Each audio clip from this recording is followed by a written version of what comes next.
ব্যস্ততা চূড়ান্ত, সময় আর নেই, তাড়াতাড়ি কাজ করতে হবে। সামনের মাসেই দুর্গা পুজো, এমনই ছবি ধরা পড়ল ক্যামেরায়। দিনরাত এক করে পুজোর মণ্ডপের সাজ সজ্জা তৈরিতে ব্যস্ত ছোট ছোট চিত্রশিল্পীরা, পাশাপাশি গৃহস্থরা। সামনের মাসেই বাঙালির শ্রেষ্ঠ উৎসব দুর্গোৎসব, সময় খুব কম, তার আগে জোর কদমে কারখানায় কাজ চলছে। ঠিক এমনই ছবি ধরা পড়ল এদিন আমাদের ক্যামেরায়। উল্লেখ্য, বাড়তি উপার্জনের জন্য পুজোর মণ্ডপ তৈরিতে ব্যবহৃত নানা উপকরণ তৈরি করছেন স্কুল কলেজ পড়ুয়ারা। পুজোর আগে হাতের কারুকার্য করে বাড়তি উপার্জন করছেন গৃহবধূরাও। বালুরঘাট শহরের ব্রিজকালী এলাকায় গত এক মাসের বেশি সময় ধরে হাতের নানা কাজ করছেন প্রায় 40 থেকে 50 জন। শহরে এই সংখ্যা কয়েকশো, যারা সকলেই মহিলা। দিনরাত এক করে কাজ করছেন তারা। এই কাজ করে দিনে 250 থেকে 300 টাকা করে উপার্জন করেন মহিলারা। এই কাজে বহু কলেজ পড়ুয়ারাও রয়েছে, যারা পড়ার খরচের পাশাপাশি পুজোর জামা কাপড় কেনার টাকা এই কাজ করেই জোগাড় করছেন।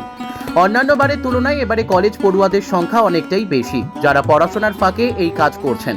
তারা পুজোর বিভিন্ন সাজ তৈরি করছে, যা বিভিন্ন পুজো মণ্ডপে ব্যবহার করা হবে।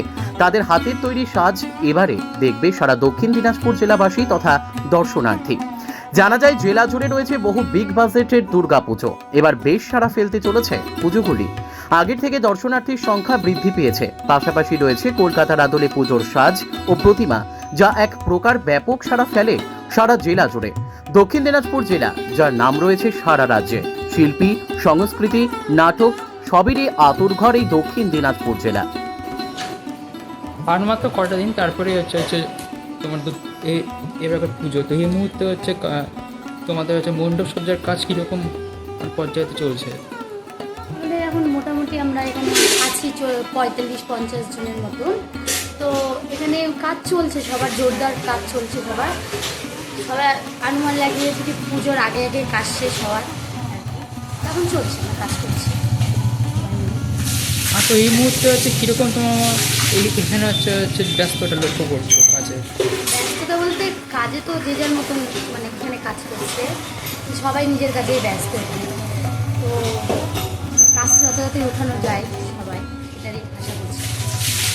এবছর তোমাদের এখানকার যে মণ্ডপ সজ্জা হচ্ছে সেটা তোমাদের হাতে এবার এটা তৈরি হচ্ছে। তো যারা এবার দেখবে দর্শনার্থী, তারা দেখে কীরকম একটা ভাব পাবে বা কী মনে করছো? তোমাদের হাতের কাজ সবাই দেখবে, কীরকম মনে করছো? কেমন হবে?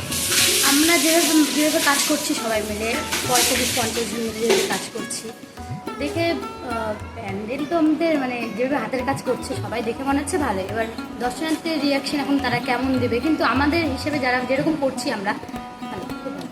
তুমি কি পড়াশোনা করো? এখানে যারা কাজ করছে তারা কি? হ্যাঁ, বেশিরভাগই পড়াশোনা করে। তাহলে পড়াশোনা বাদ দিয়ে এই যে কাজটা করছো, কেন করছো? না, পড়াশোনা বাদ দিয়ে বলতে কি, এখানে টাইম মেনটেন করে কাজ করানো হয়। পড়াশোনার সময় ছেড়ে দেওয়া হয় পড়াশোনা যাওয়ার জন্য। আবার যারা পড়াশোনা মেনটেন করে এখানে এসে কাজ করবে, তাদের জন্য মানে সুযোগ সুবিধা আছে আর কি জন্য পড়াশোনা বাদ দিয়ে তোমরা এই কাজটা? এখানে নিজের একটা হাতের ডিজাইন কাজ আর কি দেখানোর, যে দুর্গা মন্দির নিজের যে উৎসব, সেটাকে নিজের হাতে তৈরি করার একটা আনন্দ, সবাই মিলে বসে। তোমার নাম? আমার নাম রুমপাশি।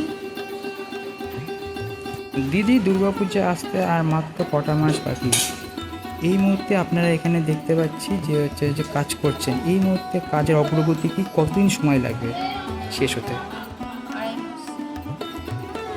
এই মুহূর্তে ফ্যাক্টরিতে ব্যস্ততা কীরকম লক্ষ্য করছেন? আপনারা তো এখানে তো কাজ তো করছেন, কেমন ব্যস্ততা এখানে কাজে? আমরা এখানে এখন প্রচুর ব্যস্ত আছি, সবার যে যার মতো কাজ করছে।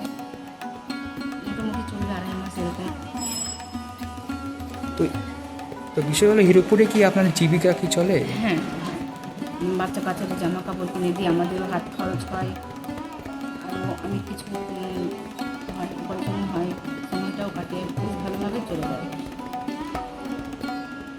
আচ্ছা, আপনার বাড়ি কোথা থেকে? এখানে লোকাল বালুরঘাট। বালুরঘাটে। আপনার এখানে কতজন মিলে এখানে কাজ করছেন? 60-65। ধন্যবাদ। আপনার নাম? অর্পিতা হালদার।